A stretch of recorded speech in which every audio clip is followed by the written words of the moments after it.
परिषदेचा इनाम जमीन हक्क परिषदेचा द्या घोषणा द्या इनाम आमच्या हक्काचा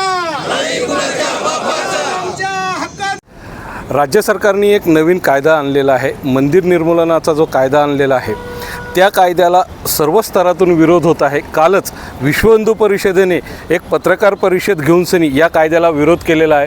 आज मराठवाडा इनाम हक्क परिषदेतर्फे छत्रपती संभाजीनगरातील विभागीय आयुक्त कार्यालयासमोर निदर्शने करण्यात येत आहे। जाणून घेऊया काय विषय आहे आणि काय मागण्यात। आमच्या चॅनलमध्ये आपलं स्वागत आहे।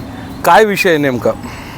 मराठवाड्यामध्ये म्हणजे महाराष्ट्र शासनाने जो आता योग घातलेला कायदा आहे त्याचा मसुदा आणि हरकती संपूर्ण विभागातून मागवलेल्या आहेत। तर महाराष्ट्र शासनाने महाराष्ट्र इनाम निर्मूलन अधिनियम 2026 जो प्रस्तावित केलेला आहे त्यामध्ये मराठवाड्यातल्या मदत मास आणि खिदमत मास ज्या जमिनीला अतियात कायदा लागतो अशा जमिनी त्यातून वगळलेल्या आहेत। तर मराठवाड्यातल्या इनामधारकांची एकच मागणी आहे की या कायद्यामध्ये आम्हाला समाविष्ट करा आणि शासनाच्या ज्या योजना आहेत, शासनाच्या इतर जमिनीला ज्या योजना आहेत, इतर इनामाला ज्या योजना आहेत त्या या आमच्या मराठवाड्यातल्या इनामधारकांसाठी लागू करा।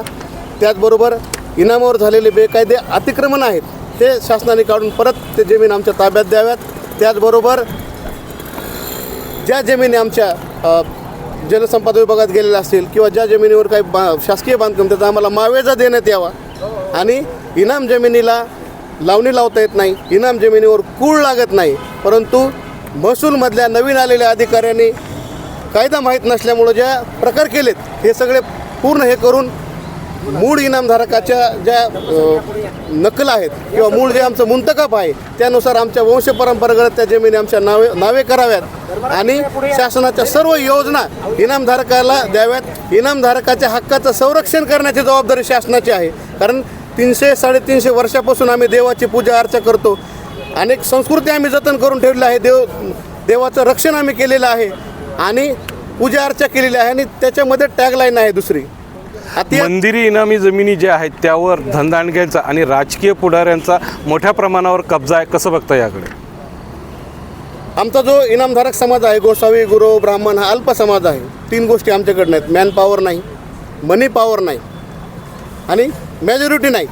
त्यामुळं काय होतं की गाव पातळीपासून जिल्हा पातळीपासून हे धनदांडगे लोक आम्हाला प्रेशर करून आमच्या जमिनी बळकावण्याचा प्रयत्न करत आहेत। वेगवेगळ्या माध्यमातून कोणत्या ना कोणत्या माध्यमातून हा इनामधारक या ठिकाणून कसा गेला पाहिजे प्रेशर आणून त्याला इनामापासून परावृत्त करतात आणि भूमिहीन करण्याचा प्रयत्न चालू आहे। आणि या धनदांडग्याला आत्तापर्यंत एवढा मोठा विरोध कोणी केला नाही। मराठवाड्याची एक वज्रमुठ आता आमची तयार झालेली संपूर्ण इनामधारकाची आणि मराठवाड्यातली आमची वज्रमुठ या धनदांडग्याला आणि शासनाला केल्याशिवाय आम्ही थांबणार नाही। तुळजापूरपासून या प्रकरणाला खऱ्या अर्थाने सुरुवात झालेली आहे, पण तिथंच अजून निकाल काही हाती आलेला नाही, पदरात काही पडलेलं नाही। असं वाटतंय का हे जे सरकार आहे स्वतःला हिंदुत्ववादी सरकार म्हणून घेतं, हे या प्रकरणी लक्ष घालेलं असं वाटतंय का?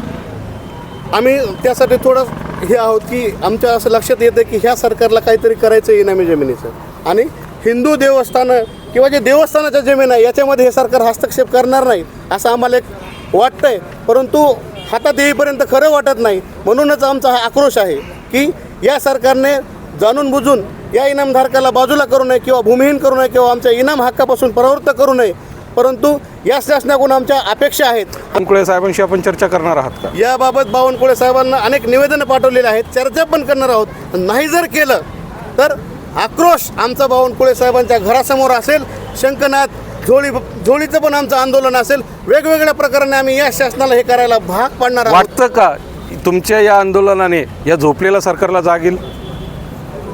झोपलेल्या सरकारला जाग नक्की येईल असं मला वाटतं, कारण आत्तापर्यंत शांत असलेला थंड असलेला हा इनामधारक आता पेटून उठलाय आणि जागा करण्यासाठीच आम्ही प्रयत्न करू। कारण सरकार पुढचं आंदोलन बावनकुळेंच्या घरासमोर होईल अशी अपेक्षा निश्चितच नागपूर येथे बावनकुळे साहेबांच्या घरासमोर आत्ता जर हरकतीमध्ये आम्हाला नाही समावेश केला तर पुढचं आंदोलन बावनकुळे साहेबांच्या घरात मंत्रालयात पण नाही त्यांच्या घरासमोर असेल आणि ते बी पारंपरिक वेशामध्ये।